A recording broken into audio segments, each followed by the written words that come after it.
Pinball, the final frontier.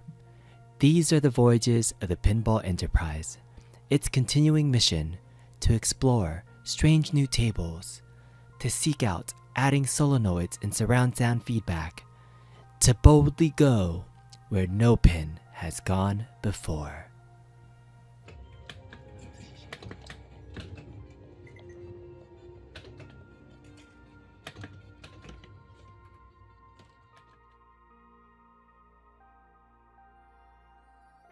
Hi, I'm Mrs. Kongzaras, and my hubby, Mr. Kongzaras, has spent the last several months modding his AtGames Legends pinball from this into this. The first thing you'll notice is this amazing Star Trek The Next Generation themed artwork that was printed by Gulf Coast Decals. Huge thanks to Justin K, and please check out Gulf Coast Decals for your arcade artwork needs. This art is based on the 1993 Star Trek TNG Williams wide-body pinball cabinet designed by Steve Ritchie. The sides feature the USS Enterprise D, while the back box features a stunning profile portrait of Jean-Luc Picard. Additionally, we replaced the stock matte silver legs to these beautiful Williams chrome legs from pinballlife.com. Lastly, we added chrome vinyl wrap to the side rails and the lockdown bar, plus chrome trim around the black box edges. The biggest and baddest mod on this ALP is the custom back box created by Bobby Vu from To Die For Mods. It measures 26 inches wide and 25 inches tall and uses the angled Williams style back box side panels. We installed a 24-inch monitor for the main back glass and repurposed the stock ALP 15.6-inch monitor to use as the full DMD screen.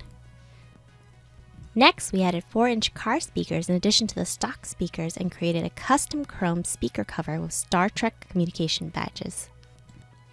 Lastly, the back glass surrounding art was designed by the amazing and talented Oncore Martinez. Thank you, Bobby and Oncore, for the most amazing custom back box, and check out To Die For's YouTube channel on his tutorials on how you can make one yourself. Beam me up, Mr. Kongzaras. Thank you, Mrs. Kongzaras.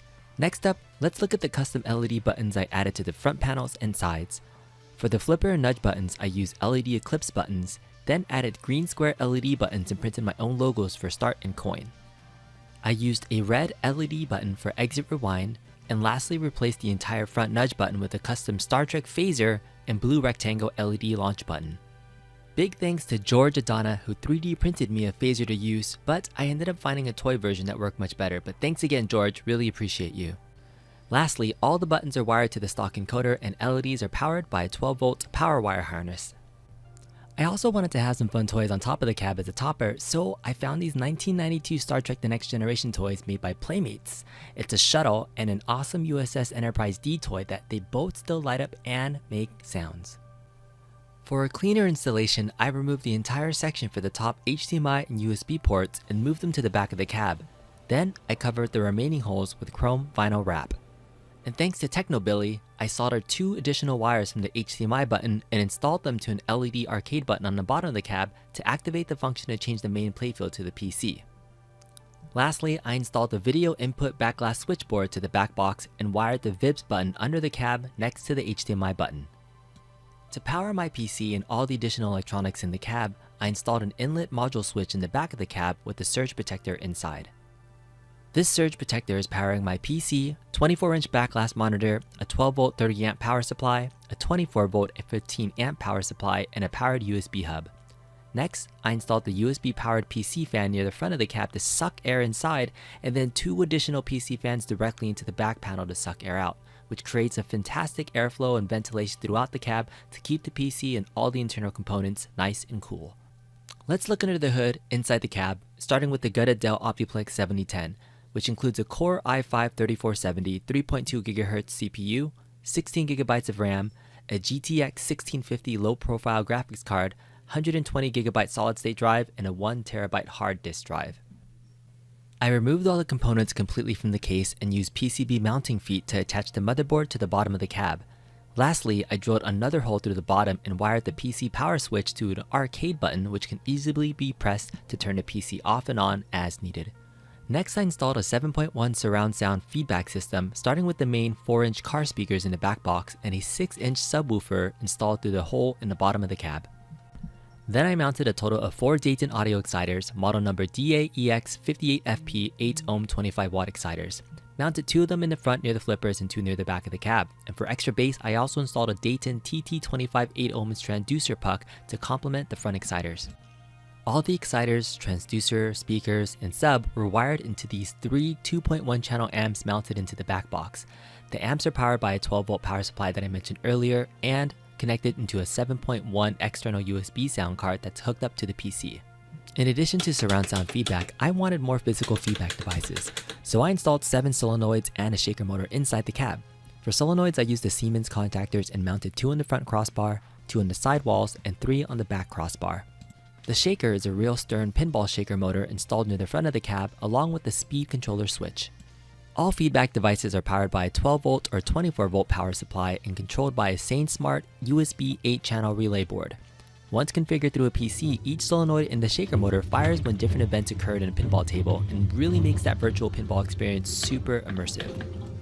The previous feedback devices only work for PC pinball tables in VPX and FX3, but not with any of the stock Legends pinball games. But I wanted to go the extra mile and install 2 automotive solenoids with a custom circuit board designed by Cleveland Software Design, aka Phil Ellis. This drop-in kit allowed me to wire my flipper buttons directly to fire the 12-volt solenoid and simultaneously safely register an input into the stock encoder board. Now I have that awesome solenoid thunking sound when playing any of the stock ALP tables. And lastly, I wired 2 toggle switches on the bottom of the cab to manually switch off the flipper solenoids when I want to. I also purchased the arcade control panel for the Legends Pinball during National Owners Day and think it's an absolutely must-have accessory for the ALP. The overall improvement to the UI experience is key as the joystick allows easier navigation across all menus, but the most important thing is that you can use the A button to select most options and the B button to back out of menus. Once in PC mode, the trackball also acts as a mouse for easier navigation and I can map the arcade buttons as a left and a right click too. Furthermore, having the arcade control panel allows me to add hundreds of vertical arcade and trackball games to my Legends Pinball for additional value. So I chose Pinup Popper as my PC front end, and I highly recommend Nailbuster's Baller Installer to help you get set up and customize your Vpin to your liking. And the customization aspect is key, as I was able to build the front end to my needs. For example, I only installed about 175 VPX tables that I recognize, as well as all my FX3 pinball tables from Steam. And furthermore, I created a specific playlist for my vertical arcade titles and a separate one for all the trackball games I wanted. Setting up the media was probably the most time-consuming part of the entire build, but the end result was worth it. So let's go ahead and take a look through some of the beautiful menus in Pinup Popper.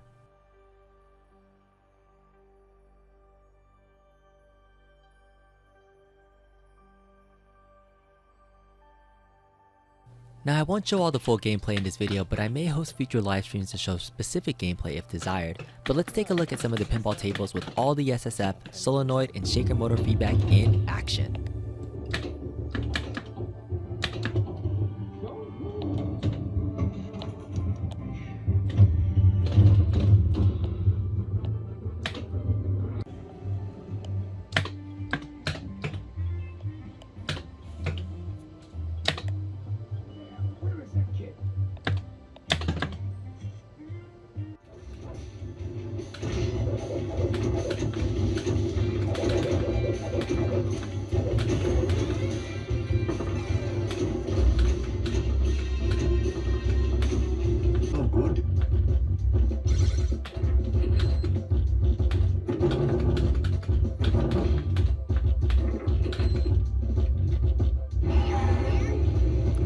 Also, some of my favorite shmups of all time are on here, and it's a blast playing them on my huge 32-inch vertical screen, but I'm only sad that I can't use it for 2 players.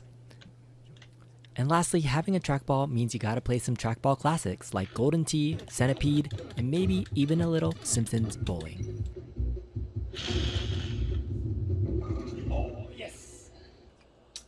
So overall, I'm super happy with the way my Legends pinball mod turned out. I have a lot of respect for all the Vpin cab builders out there, and thank you to all the folks that put together resources out there for me to follow along, like Major Frenchy, Terry Red, Nailbuster, DDH69, Vic-VP, Michael J. Roberts from the Pinscape Guide. Everything that you guys did helped me put together my cab, and if you like this video, definitely check out my live modding sessions where I open up the guts of it and I do a lot of the installation of the cab live, for better or worse. But that's it for this video. Hope you guys enjoyed it. If you did, please give it a thumbs up on the way out, and thanks for taking it to the next level. Engage.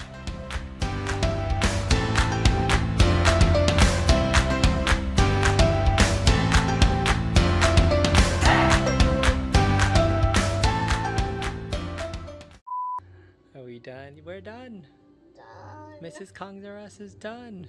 Done. Done. Are you falling asleep?